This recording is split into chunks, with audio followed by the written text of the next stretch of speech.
Hello students, this is the second part of the chapter craft and industry. और आज का हमारा topic है इंडियन टेक्सटाइल इंडस्ट्री। भारत की जो कपड़ा की जो इंडस्ट्री होती है, ब्रिटिशर्स के रूल के आने से पहले इंडिया जो था वो एक बहुत ही बड़ा विश्व में, मतलब पूरे वर्ल्ड में लार्जेस्ट प्रोड्यूसर्स था। टेक्सटाइल का कपड़ा बनाने के लिए सबसे लार्जेस्ट प्रोड्यूसर्स में से गिना जाता था। इंडियन टेक्सटाइल इंडस्ट्रीज जो थी, जो हमारी भारत की जो कपड़ा बनाने वाली जो कंपनियां थी, वो काफ़ी फेमस थी अपने फाइन क्वालिटी, अपने कपड़े के लिए, अपने अच्छे बारीक काम के लिए, एग्जीक्यूट क्राफ्टमैनशिप, मतलब बहुत ही बारीक काम के लिए हमारा देश काफ़ी फेमस था। Bengal was one of the most important centre of textile production. तो हमारा जो देश का जो बंगाल का एरिया है वो काफ़ी फेमस और बहुत ही इंपॉर्टेंट सेंटर बन गया था टेक्सटाइल के लिए, कपड़े के लिए। Dacca in eastern Bengal, now Dhaka in Bangladesh. जो बंगाल का डक्का था, ईस्टर्न बंगाल का जो डक्का था, जो आज के टाइम पे बांग्लादेश का ढाका के नाम से जाना जाता है, ये आपकी 18 सेंचुरी का एक इम्पॉर्टेंट टेक्सटाइल सेंटर था। मतलब यहाँ पे कपड़े का काम बहुत अच्छा होता था। Important weaving centre were located in Gujarat on the western coast. तो गुजरात के जो वेस्टर्न कोस्ट है, जो तट था, वहाँ पे वीविंग का काम, बुनाई का काम, जो वीविंग जो कारीगरी होती है, वो सब के काम के लिए गुजरात फेमस था। साउथ में textile centre were situated on the Coromandel coast. तो कोरोमंडल कोस्ट के पास में भी, साउथ में, जब भारत के साउथ साइड में आप कोरोमंडल कोस्ट जाएंगे तो वहाँ पर भी सेंटर्स थे जहाँ पे काम होता था इन सब चीज़ों का। Stretching from Madras to northern Andhra Pradesh. तो मद्रास से लेके आंध्र प्रदेश तक ये काम पूरा फैला हुआ था। The flourishing trade in Indian textile and the craftsmanship of Indian weaver can be notice in many word that have come down to us in the English language. तो अगर हम भारत के लोग की टेक्सटाइल इंडस्ट्री का बढ़ता हुआ फ्लरिशिंग ट्रेड, व्यापार की बात करें, या भारत के जो वीवर्स थे, कारीगर थे, उनकी कारीगरी की बात करें, तो उसको हम नोटिस कर सकते हैं। अगर हम किताबें पढ़ेंगे, जो लैंग्वेज है, तो इंग्लिश लैंग्वेज की बहुत सारी किताबें हैं, उनमें हमें बहुत सारी इनके बारे में लिखी हुई बातें पढ़ने को मिलेंगी। मसलिन, ये भी एक कपड़ा है। और all finally woven textile as they began to be referred to as carried from India by Arab merchants to Mosul in present day Iraq।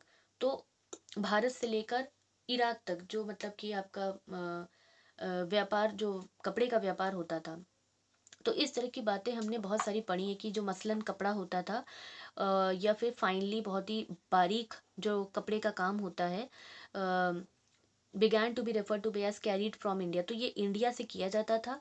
कौन करता था? अरब के व्यापारी करते थे। कहाँ पर करते थे? मुसौल में करते थे। मतलब भारत से ये व्यापारी इस कपड़े का काम करते थे, अरब मर्चेंट्स जो थे, व्यापारी करते थे मुसौल तक। और ये मसौल आज के टाइम पे कहाँ पर है? इराक में है। तो भारत से इराक तक ये काम फैला था। Where the European trader first saw it. जहाँ पे यूरोपियन व्यापारियों ने इस काम को, इस कपड़े को पहली बार देखा। It thus got name as muslin derive from Mosul. तो इस कपड़े का नाम मसलिन, मसलिन इसलिए पड़ गया क्योंकि ये मसौल नाम की जगह से आया है। जो जगह है मसौल, तो उसी से नाम पड़ गया कपड़े का, muslin. And became popular Dhaka in eastern Bengal, now Bangladesh was an important centre for muslin weaving.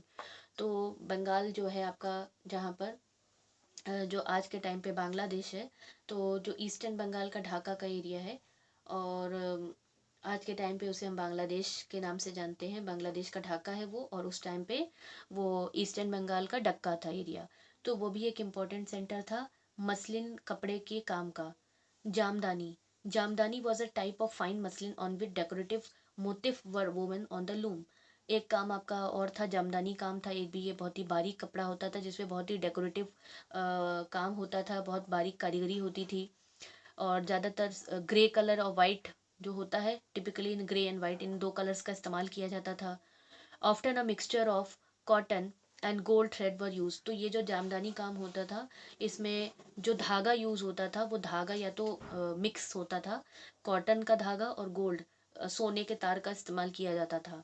Dhaka and Lucknow were the main centre for jamdani weaving. तो ढाका, और जो कि उस समय बंगाल में था, और लखनऊ, ये दो आपके मेन सेंटर बन गए थे जामदानी काम के लिए। European trading company brought Indian textile for European market. तो यूरोपियन जो व्यापार की जो कंपनियां होती थी, ट्रेडिंग कंपनियां होती थी, तो इंडिया का जो टेक्सटाइल था, कपड़ा था, वो उसको यूरोप की मार्केट तक लेकर गई। Indian textile continue to dominate the world. तो हमारी इंडिया की जो टेक्सटाइल जो कपड़े का काम था उसने पूरे वर्ल्ड में अपना अधिकार बना रखा था, जब तक मतलब ये ब्रिटिशर्स नहीं आए थे, या तब तक की हम बात करें till the 18th century. 18th century के ख़त्म होते होते तक हमारा काम अच्छे से चल रहा था देश का। However by the end of the first world war, लेकिन पहले विश्व युद्ध के ख़त्म होने के बाद Indian were using 85% of cotton goods, 18% cotton good और 17% आयरन एंड स्टील गुड का इस्तेमाल हम इंडियंस करने लगे, जो कि ब्रिटेन में प्रोड्यूस किया जाता था, इंग्लैंड में प्रोड्यूस किया जाता था। 1721 में एक एक्ट बनाया गया जो कि इंग्लैंड ने बनाया था। इसे कैलिको एक्ट कहते थे। Banning the use of the printed cotton textile, इन्होंने मना कर दिया था, बैंड लगा दिया था कि किसी भी तरीके से प्रिंटेड कॉटन टेक्सटाइल का, प्रिंट हुई कॉटन टेक्सटाइल कपड़े का इस्तेमाल नहीं किया जाता था, नहीं किया जाएगा, जिसको कैलिको कहा जाता था। और ये नाम कहाँ से आया था? It came from Calicut. Calicut की नाम जो जगह है वहां से आया था, इसीलिए इसका नाम पड़ा calico. At this time the textile industry had just started to develop in Britain, क्योंकि ये वो टाइम था जब ब्रिटेन में, इंग्लैंड के अंदर टेक्सटाइल इंडस्ट्री, कपड़ा बनाने वाली इंडस्ट्री जो थी अभी डेवलप्ड हो रही थी। The main aim of this act was to help secure a market within the country. तो ये एक्ट क्यों बनाया गया था? ताकि ये मार्केट में ब्रिटेन की ये एक्ट इसलिए बनाया गया था ताकि जो ब्रिटेन की जो इंडस्ट्रीज हैं वो मार्केट में अपनी अपनी जगह बना सकें। Thus the calico printing industry was the first to grow under government protection. तो कैलिको का जो काम होता था, जो कैलिको प्रिंटिंग इंडस्ट्री थी, ये जो इंडस्ट्री थी एक तरीके से गवर्नमेंट के साए में ग्रो करने लगी। धीमे धीमे गवर्नमेंट के प्रोटेक्शन के बगैर ये काम आगे नहीं बढ़ रहा था, गवर्नमेंट का कंट्रोल था। Indian designs were imitated and printed on white muslin. तो भारतीयों की जो डिजाइन्स होती थी, हमारी अपनी डिजाइन्स जो होती थी, उसको कॉपी किया जाता था और सफेद रंग के मसलिन के कपड़े पे प्रिंट किया जाता था। और प्लेन अनब्लीच क्लोथ, या फिर एक प्लेन सफेद रंग का कपड़ा जिसपे ब्लीच ना किया गया, प्लेन कपड़े के ऊपर जो प्रिंटिंग होती थी की जाती थी। तो ये एक्ट को इसलिए बनाया गया था ताकि इंडियन इंडस्ट्री को नुकसान पहुंचे और ब्रिटेन की जो इंडस्ट्रीज हैं उनकी मार्केट में जगह बन जाए। Competition with the Indian textile also led to technological invention. तो इंडियन टेक्सटाइल इंडस्ट्री का काम इतना इतना बारीक काम होता था, तो इस कंपटीशन के बढ़ जाने की वजह से बहुत सारे टेक्नोलॉजिकल इन्वेंशन, बहुत सारे आविष्कार हुए उस टाइम पर, जैसे कि फ्लाइंग शटल जॉन के ने बनाई, स्पिनिंग जेनी जेम हैरग्रीव्स ने बनाई, स्पिनिंग फ्रेम बनाया गया, वाटर फ्रेम बनाया गया, पावर लूम मशीन से चलने वाली पावर से चलने वाली मशीनें बनाई गई, जो कि रिचर्ड ऑकवर्ड ने बनाई थी, एडमंड कार्टरेट ने बनाई थी। These invention greatly help in the field of cotton weaving. तो इस तरीके के आविष्कारों की वजह से कॉटन वीविंग, जो कॉटन की जो वीविंग होती थी, बुनाई होती थी, या जो भी काम होता था, उसमें काफ़ी आसानी हो गई।